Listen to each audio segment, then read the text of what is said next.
Hello hi नमस्ते आशा करुँची भलरे थे समस्ते जय जगन्नाथ सांग मैंने आज गोटे नुआ ब्लॉग को आपण मानक पुणी थे स्वागत जदि मो चैनल नुआ अच्छा चैनल को लाइक शेयर सब्सक्राइब निश्चय करदे।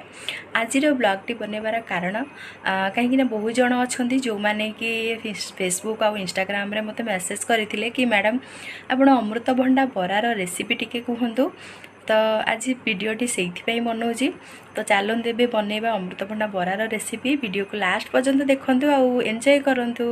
चलतु बनवा चलतु आज बनवा अमृतभंडा बरा। अमृतभंडा बरा बनवाई मुझे फास्ट अमृतभंडा फाड़े नहीं तार मझी सिरा को काटी देती भलसे सफा करके धोईकी आनिक एपटे ग्रेट कर देती।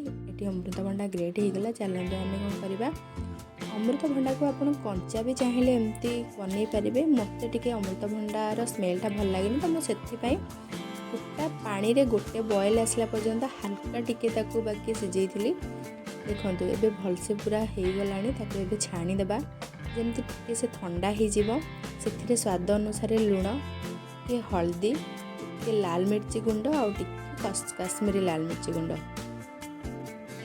तापर मुझे रखी जीरा और गरम मसलार गुंड टिके मिक्स करके मु घरे बनाए तो सेटा देइतिली। तापर 2 चम्मच बेसन 2 चम्मच चाउल अटार गुंड ताको देकी तापर कटा पियाज कटा धनिया पत्र भूसम पत्र किछि आउ कंचा लंका 2-3 टी काटिक रखी नहीं मैंने बरारे आमर जहाँ भी पड़े सेटा को पकईदेबा।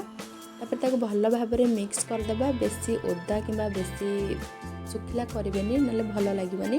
देखो मैं एपटे तेल गरम कर देती देहरे बरा गुड़ा को एमती पूरा बरार सेप देकी छाणीदेवे। लाल लाल है पर्यंत 2 पट साइड छाणीबे। देखो बढ़िया देखा जाउछि ना कलर। जो मैंने को अमृतभंडा न काटुवे यही रेसिपी बनैकी दियंतु। पूरा सब प्लेट सफा करके खाइजे। वीडियो केमती लगिला लाइक शेयर कमेंट निश्चय करेंगे।